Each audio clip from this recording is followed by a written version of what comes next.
Good afternoon, everybody. Welcome to the Greater Victoria Real Estate Show. It is March 17th. Today, we're going to be talking about elder abuse and real estate risks and what every family needs to know. We have a guest, Charlotte Salomon, who's a King's Counsel. So first of all, welcome our fellow co-hosts. Who do we have? Hello. Yeah, Andrew Plank here with the Vibe Collective and Royal LePage, Realtor Extraordinaire. And we also have Jen Lowe, mortgage broker with Dominion Lending Center's Modern Mortgage Group. Good to see you guys. Hey. Good to see you. How is everything going? I'm losing my hair. I can't. It's busy. Losing or lost? Yeah. I'm in denial. Okay, I actually have a lot more hair than it looks like. It gets shaved just to, but anyway, that's TMI. No, it's been busy. It's been really busy, and it's been a lot of juggling. So had to cancel my volleyball tonight. I usually go out and play with some friends on a Tuesday night, but not going to happen. There's just too much catch up to do. How about you, Jen and Jane? Oh, sorry. We just listed a fabulous property today. We already have our first showing. So it's on Monterey. If anybody's interested, it's a cream puff. It's so lovely. So it's right across from Monterey Middle School. How are you, Jen?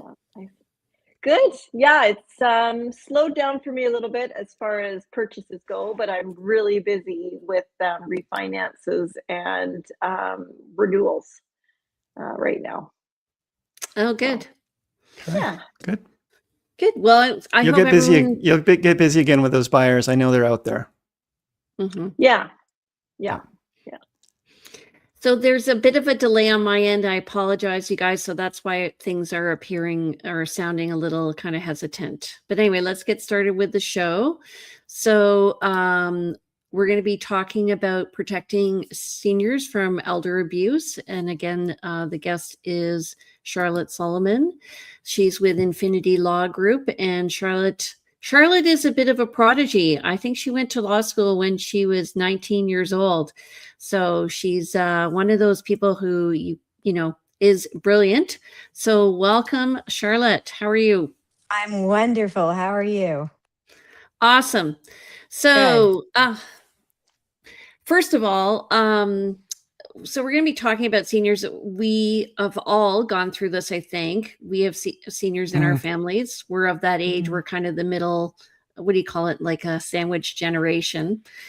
How prevalent is elder abuse in Victoria, do you find? How do you see this happening in your business? Well, I've been practicing law now for 30 years come this May, and that's a really long time. And I've all been in Victoria. So my clients tend to be elderly. And also, I find that lately I've been getting calls from concerned citizens. It could be a concerned neighbor that they think that their elderly neighbor is being taken advantage of by someone, or they say someone is over at my elderly neighbor's house and doing a job that isn't needed. I get calls all the time and they ask me what to do. And so I've had to do some brainstorming, looking at resources that are out there. The obvious thing to say is call the police if you really think that there is a crime being committed against someone. But also, even with my own clients, making sure that there are safeguards in place.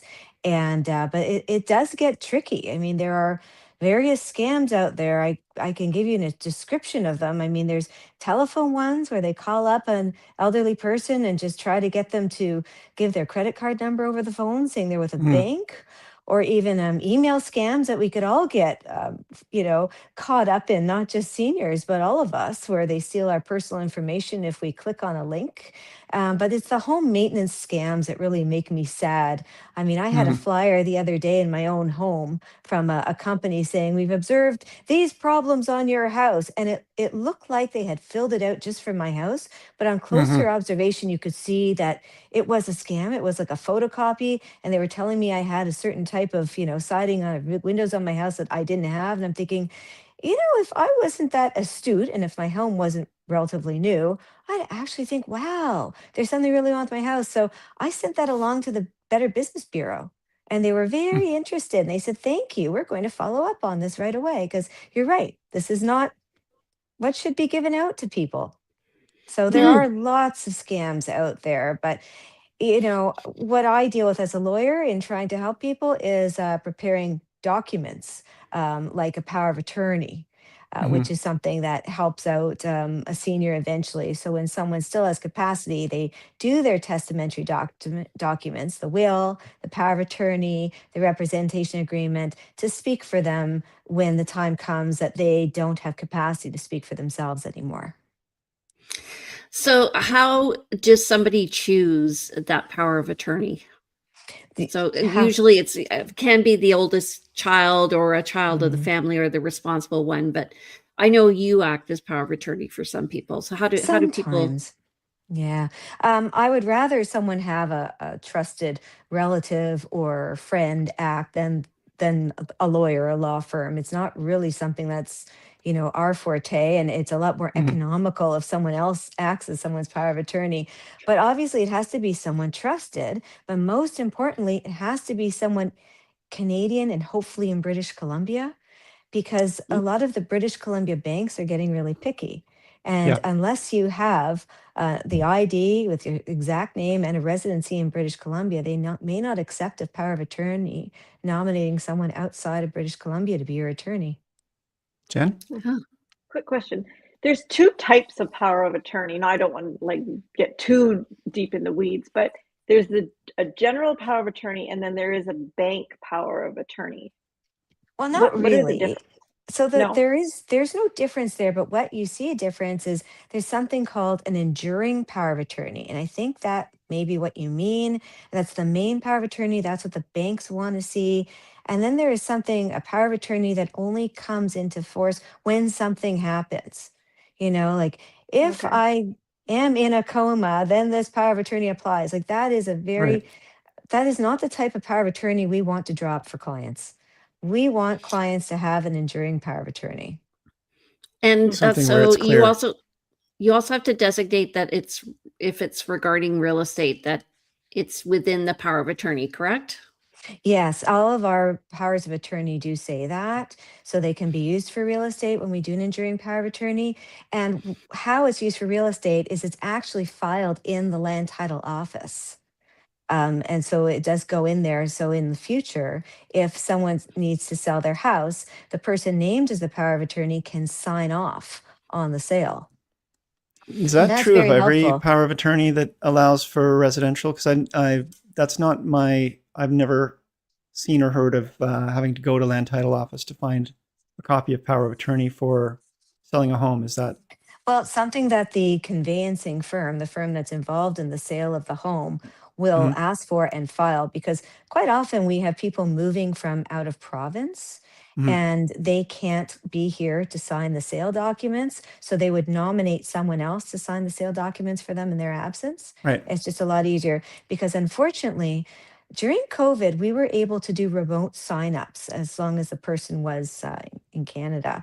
But the government took that away from us, and we're not able to sign up anyone remotely. In other provinces, you can do residential conveyancings through DocuSign. You can't do Right. that in BC. I have to Right. literally be sitting across from that person in person to sign a residential document or a mortgage. And it's funny, apparently, I don't have to do that when I sign a will or when someone signs a will. So it's just different Huh. government offices, different government ministries, different government legislation. Mhm. I don't know what the reason for it is, but yeah, we're back to having to see someone in person. So if that person can't be in front of me, then there could be a power of attorney that they've done, and the person named as power of attorney has to be in front of me to sign off. Initially to sign off the power of attorney, and then you can sign off later. Then that Or person named as power of attorney can sign the sale documents, can sign the transfer documents. yeah. Regarding finances, because I'm thinking one of the reasons why there is elder abuse is because people want to access the finances of the person with whom they're trying to do business with. And are you finding, is it helpful to have a power of attorney for finances, or like somebody who's holding the credit card so Mhm. they can't spend willy-nilly? Yeah. So most powers of attorney are done for finances, not for real estate, right? And that's the enduring power of attorney that we talked about. And what that is when someone loses capacity. There's someone that was named as a trusted person that can go to the bank, that can deal with the credit card, that can give instructions to the investment manager, that can mortgage a home if necessary. So these are things that the power of attorney can do, but there have been incidences of abuse. Yeah. So even if you have a power of attorney naming someone, that power of attorney is filed with the bank, but there's no one safeguarding the decisions that the power of attorney does, right? That the person Yep. named, Right. we'll call them the named attorney. There's no one making sure and looking over their shoulder, yeah, that was the right decision to make. And actually, when you are preparing a power of attorney for a client, you have to make sure the client understands that the person named as power of attorney may not prudently deal with your assets. They may put it all in Bitcoin and the Bitcoin value goes down. But then that's still okay because they're not acting fraudulently and they are still Right. theoretically acting in your best interest. Where the problem arises is where the power of attorney says, hey, I've got access to all this money now. I'm going to go to Vegas and have Yeah. fun, or I'm going to go on a great holiday. That's a problem. Or I'm going to use the money to put a down payment on my own home. That's where you have a problem. And that's where we have another layer of protection that you're now seeing happening on the bank side of things. What's So that? where is that? Yeah. What's that layer? So that's a brand new layer that a lot of people don't know about, and that is called the trusted contact person. So, um, a lot of banks, if you have a financial advisor, in addition to requiring you to have or suggesting you have a power of attorney, they'll ask you for a trusted contact person. And this is someone that can help your advisor respond to possible situations of financial abuse or fraud affecting your accounts.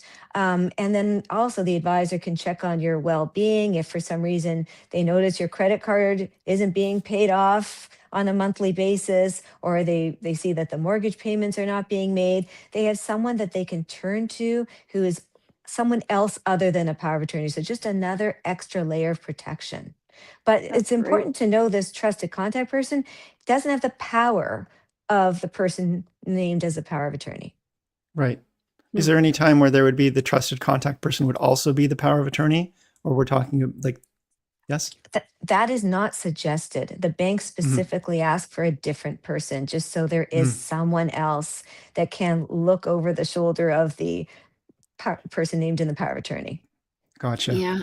And Gotcha. the other thing is, like, in the examples that you gave us, Charlotte, you were talking about people who maybe the owner wasn't familiar with, but there can be, in some cases, family members or friends who Mhm. just start preying, I guess, on these elderly people and asking them for money, or, Yeah. borrowing money that they're going to return. So, and I understand that this can be hard because they're given implicit approval by the Power. owner. It's Yeah. not, yeah, it's not Right. until afterwards that you find this out. So I know in our case, we ended up, for my stepmom, she ended up having somebody who takes care of all the bills, but my sister and I are there to just sort of provide advice for my stepmom if she needs it. That's right. Yeah, that is so important.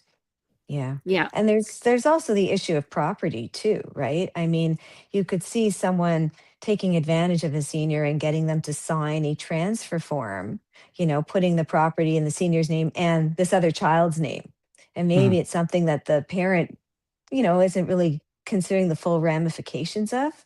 So cases like that, one in particular called Pecor, got to the Supreme Court of Canada. And the Supreme Court of Canada was very concerned about a property. Like a lot of people have their nest egg, their house is the vast majority of their wealth. And if you have that house passing to only one child in joint tenancy by right of Mm. survivorship, so when the parent Mhm. dies, it goes automatically to that other child on title. What happens to the other children? what happens to the other potential beneficiaries? So the Supreme Court of Canada has said that unless there's evidence to the contrary, that one other person who is named in title, that surviving title holder, they hold the property now in trust for the other beneficiaries. So the Supreme Oh, Court of wow. Canada was so concerned about this being used as a method to take what's in beneficiaries may otherwise have been entitled to, that they put Right. in this presumption. So then Yep. the person left on title has to show evidence that this house was actually a gift to them and they're not holding it in trust for their other siblings or the other beneficiaries.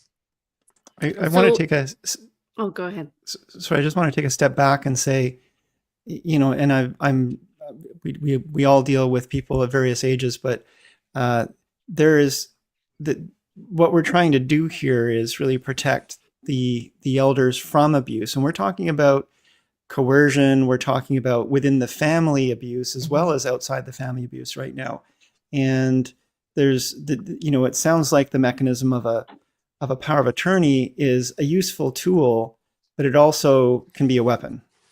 It And can be. But the good thing is that you could always take the person who's named as a power of attorney to court in a way and ask for an accounting, a financial accounting of what they've done. Right. So it's But not a again, carte blanche. it's not, but then that's higher legal fees and Yeah. so. And the same thing with an executor of an estate. They need to give an accounting as to, the monies that flowed in and out of the estate.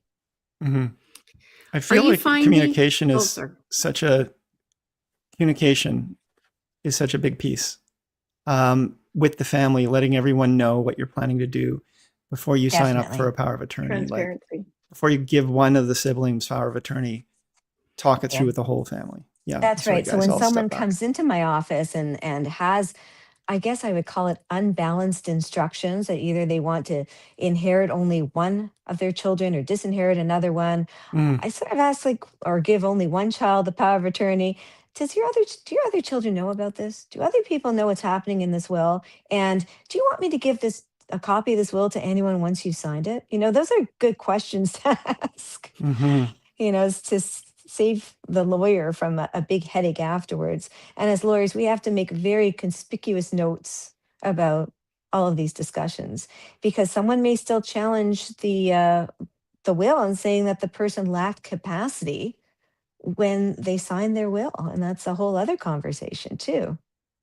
So what I found worked best is when there may be one power of attorney, but everybody is making the decision together, and we have group context that we are understanding that everybody's working together. Are you That's right. finding?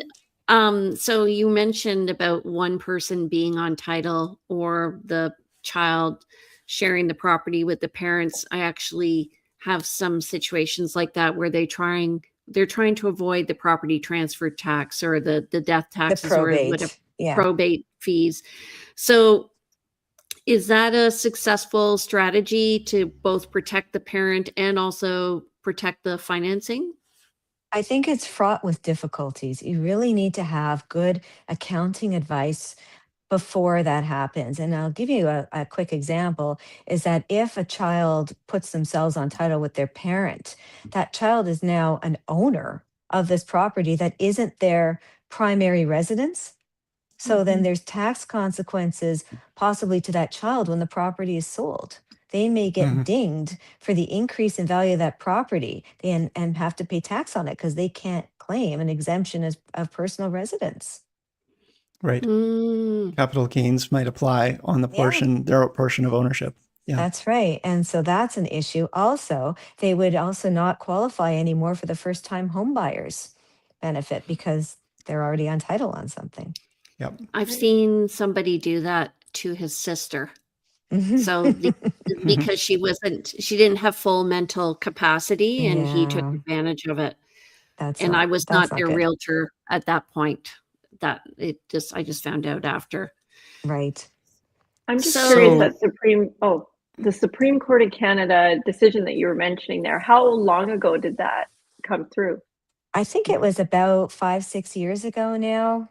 It's funny, the years Okay. go by very quickly, but it's relatively recent. So what we would do if someone comes into my law firm and say, look, I really do want to give this home, specifically to this child because I've left other things like RSP designated beneficiaries are the other children.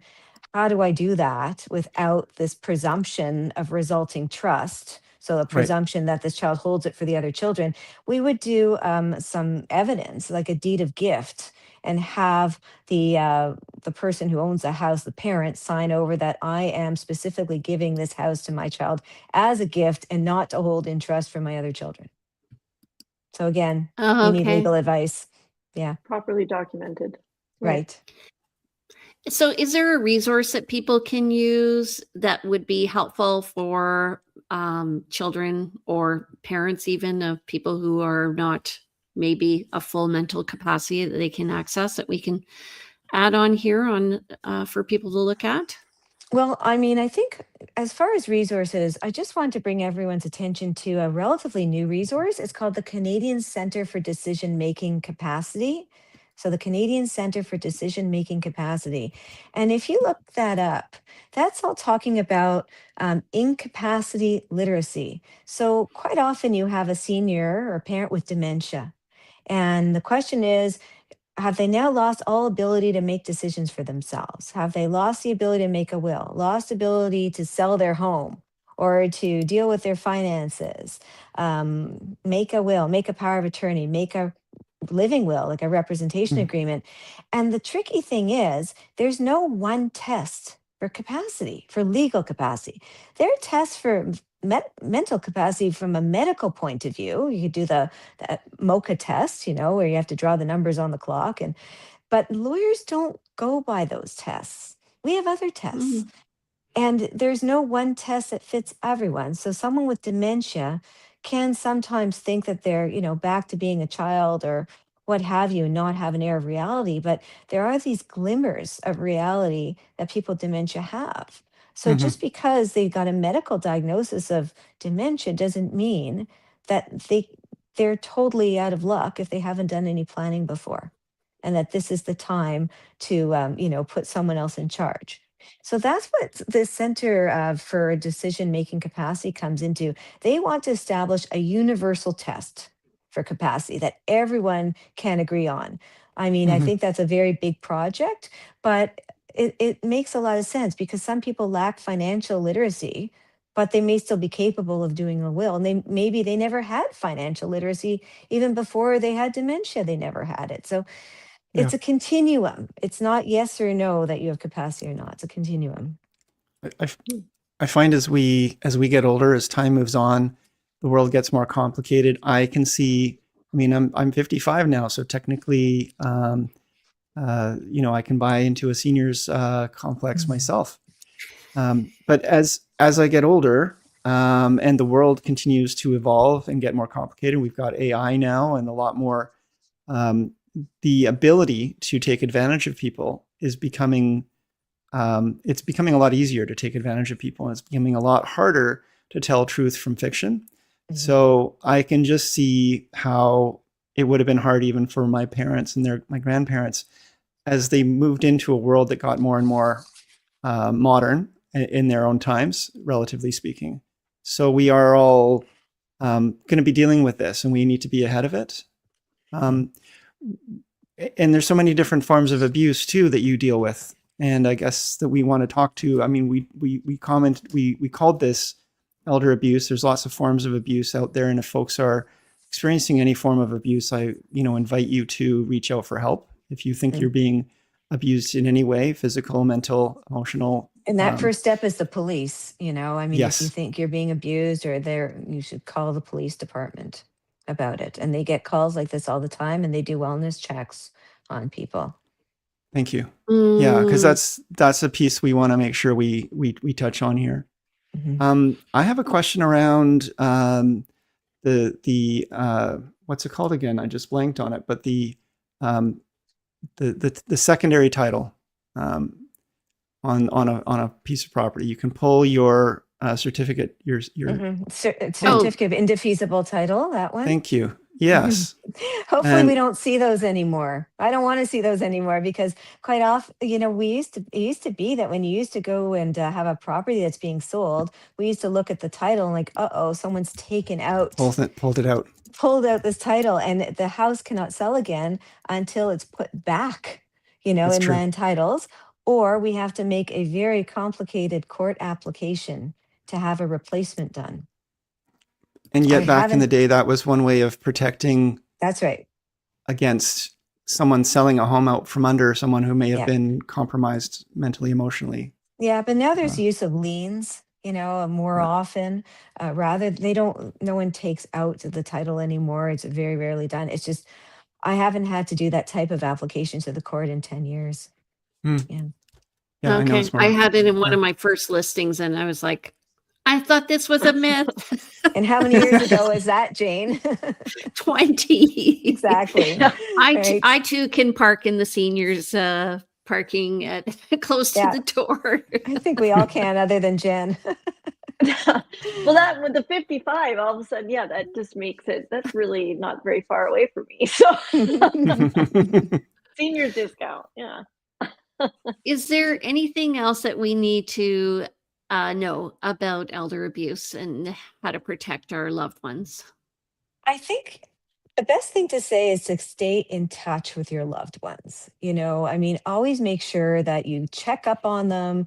You ask them what's going on in their day, because sometimes they just won't tell you, or they'll feel, that they're embarrassed. So, not just check up by giving them a call, drop in, see what's going on for Mm, yourself, see if there's someone who has a ladder up against the side of the house, see if things aren't being cleaned, right? Open the fridge, see if what's in there, right? Make sure there's food in there and not 40 lemons, for example, right? I grew up with a parent with dementia, so I've got to know the signs, but it happens before you know it sometimes. And there's these small, subtle signals. And if you get the person to help in time, then sometimes you can stave off some of the, more severe characteristics of dementia, or at least prolong the quality of life. yeah, I was gonna say I think um, there are signs, but especially if you have a really bright person, they know how to cover it up. And Mm. they maybe are, pretending like nothing's happening. And there's Alzheimer's, but there's also delirium. So if somebody has a urinary tract infection, they can really look like Mhm, they have dementia. So, mhm, and these things mhm. can be fixed. So exactly what you were saying about coming in and out of reality. Yeah, So, all and right. Well, having to thank you. visit them. Thank you so much for coming today. I really appreciate it. Andrew Thank you is for back. having me. Oh, Thank here he you. comes. There he is. So, yeah, if you guys have any questions, how do people get in touch with you? The email address that's on the screen, I think, is a great way of getting in touch with me, or call the office at Infinity Law. And, we've 250-385-6004, and get in touch with me that way, or any of my colleagues who deal in wills, estates, real estate. Those are my areas, but we have a full service firm as well. Okay. Thank you so much. We really appreciate it. That was really excellent. Thank you. Okay, take care, everyone. Thank you so Take much. care. Bye-bye. All right. And we are back talking about our finances. Jen, how are we doing? Yeah, well, here's an update for you. Well, we've got our inflation numbers for February. So inflation dropped to 1.8% in February, which is great news, and supports our stable mortgage rates for now. On the housing side, across Canada, sales dipped slightly again in February, which, however, apparently that's mostly due to some severe storms back east. And activity did pick up towards the end of the month. So hopefully that's going to lead towards a stronger spring market ahead. The major policy update that I've got here for you is GST relief for first-time home buyers is now officially in effect. So it was announced honestly, I think it was about a year ago. Yeah, it was a year ago. So if you first-time home buyers are purchasing a brand new home going back to March 2025, so if your contract is dated as of March 2025, you're exempt from paying GST. Actually, I shouldn't use that word exempt. You have to apply to the government for a rebate. This is for new homes under 1 million, and apparently there's a partial reduction under 1.5 million. So definitely helpful. I don't know how this was just recently announced, so we'll see how this all transpires and what the application process is like. But yeah, so that's great news. Now, as far as interest rates go, we've got the Bank of Canada rate announcement tomorrow. We're expecting them to hold steady and not make any rate changes tomorrow. We're definitely in a pretty volatile time with what's happening with the conflict in Iran and rising oil prices. We've seen fixed interest rates increase up to 0.25 percentage point. So we'll, unfortunately, hopefully that conflict doesn't last too long, so we don't see fixed interest rates continue to increase. Yeah. Yeah. Okay. So regarding the GST, I did go to the site and it looks like you still have to have the GST available, and then you have to apply for the rebate after through, CRA. The CRA. Yeah, there's a rebate application process, it looks like, but there's some key pieces there. So who pays it? Can you finance it? You shouldn't be able to finance it if you're getting it rebated, but where does the money come from? And yeah, so there's definitely some key pieces that need to be sorted out that Right. I'll provide an update as soon as I have it. So if you're not financing it, you need to come up with it. So if you need to come up with it, it's still not that much of a benefit because it's not helping a first-time buyer. That's a lot of money to have to come up with on $1 million. On top of, on resale versus new construction. The idea is to help it make it easier for new construction, but you need to still save up that much more for new construction than get the rebate after the fact. Yeah. Okay. Well, where it would be really nice is if the developer paid that up front and then they made the application for CRA on behalf of the buyer. Yeah. But I guess there's a risk to the developer. Yep. Yeah. We'll see how this evolves. It will. All these things evolve out based on what works best for the industry and for the people and all parties involved. So we shall see. All right. So let's move on to stats. Thank you very much. Andrew, you want to take it away? Yeah. So the last 7 days, we had 396 properties listed, and compared to 357 the week before. So up what is that? 40 listings, 10%. So 10% more. And yet property pendings are down a little bit, 130 versus 139 week over week. Price decreases around the same, 130 to 134, so a little less, but just slightly. And then 50 properties expired in the last week as compared to 40 the week before. Okay, and so that brings us to our next slide, which is we are at 32.83%. So we're in a balanced market, I would say. What would you say? Not buyers? I mean, Jane, you sent us the provincial announcement from Brendan from the BC Real Estate Association, and he was saying in BC in general, although places like Victoria do tend to buck the trend, that we were moving into buyer's market. I feel like we are on the edge of buyer's market for sure, but that's my call based on just general how it feels out there. We're going to see more activity and more inventory. Like if you look at those stats, we've had more inventory coming up and less pendings. So that's the wrong direction. Well, the Right. pendings are from transactions that happened a couple of weeks ago.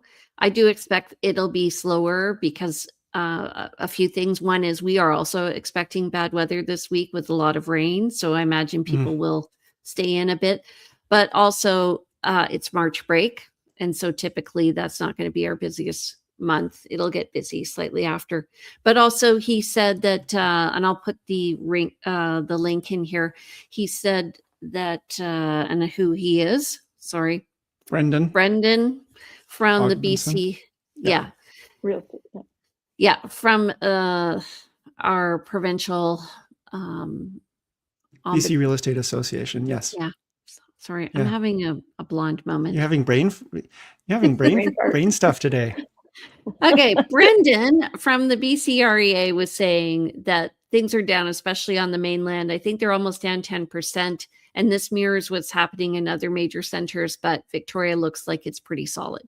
So, and we're more of a balanced market. But for Victoria, considering we've been, and I would say, in a firm seller's market and or pretty steady, I think that we're going to see more of the same. We're pretty vanilla. Mm-hmm. Okay. Are you saying we've had a firm seller's market though for the last little No, while? we've Is that what been you're saying? No. I'm saying we've been steady. Okay. We've been pretty steady in the middle of a balance. We've been in a balanced market in that range for a while. Yeah. Okay. So far for March, it's 261 net unconditional sales. So far for February 2025, that's down from last year. I don't think we're going to make it to 613. New listings were at 700. February, you mean March, right? March. Yeah. Okay. You want me to take over? No, I'll do it. Okay. March, 261 sales so far this month compared to 613 for March 2025. New listings were at 771. That's down from last year, I would say, where we had 1,487 by the end of March. And total active listings were pretty much on par at 3,092. And that's a little bit higher than last year at 3,024 for March 2025. All right. Anything Gina's else doing you guys voices want to now. add? It's amazing how much the weather affects, people just getting out and active. I mean, I feel it myself even, right? Yeah. There's It nothing really worse does than have like effect. it's been really, really poor weather and you've got a listing that's going to launch and it launches into a beautiful, nice, calm, sunny weekend because nobody's coming to your open house. Nobody's coming to view it because they're just out at the beach and they're walking their dogs in the park and they're not at all interested in real estate that weekend because suddenly they've got their freedom. So, yeah. Right. Agreed. But it is It is supposed to be interesting. this weekend, so look forward to that. Mm. Alrighty. If you enjoyed our show as much as we did, please like it. Don't forget to subscribe and comment. We'd love to hear what you have to say. Don't forget to get in touch with Charlotte if you have any questions regarding your relatives and maybe some challenges they might be facing. And please share it on your social media. We'd love to hear what you have to say. Andrew, how do people get in touch with you?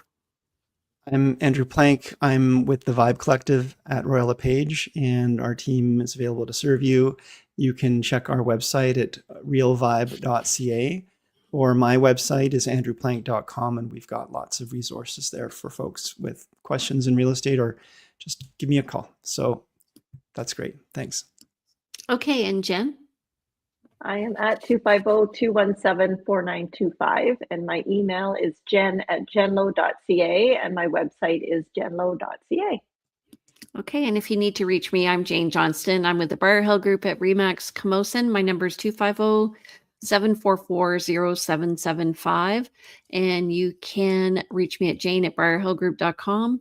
You can look at our listings at briarhillgroup.com, including our lovely new listing on Monterey. And I've just been doing a number of little videos for buyers and sellers at my Instagram on realtyteacher_remax_Victoria. So be sure to watch if you have any questions. Okay. So we are on now Tuesdays at 2:30 live, which means when we mess up, we really mess up, and we'll be better next time. See you later, everybody. Have a great week. Thanks, everybody. Bye, everyone. See you guys.